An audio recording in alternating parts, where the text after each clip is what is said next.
સુરતમાં પાલિકાની બેદરકારી જોવા મળી છે. તો અડાજણમાં દિવાલ ધસી પડી છે.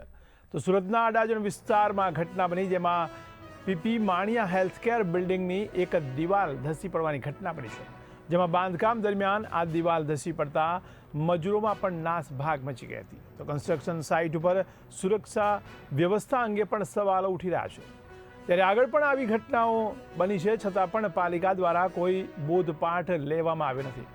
ત્યારે દિવાલ નમી જતા તાત્કાલિક રિપેરિંગ કામ પણ શરૂ કરવામાં આવ્યું છે. આ જે ઘટના છે તે ગઈકાલે સાંજે 5:30 વાગ્યે ડાયાફ્રામ વોલ જે છે એ 10 મીટરની લંબાઈમાં આગળના રોડ સાઈડના ભાગેથી પડી જવા પામેલ છે. એના ઉપર જે સળિયાઓ જે હતા, સળિયા અને એના લોડના કારણે વરસાદ બી પરમ દિવસે પડી ગયો, એના કારણે જે લોડને કારણે એ નીચે પડી જવા પામેલ છે.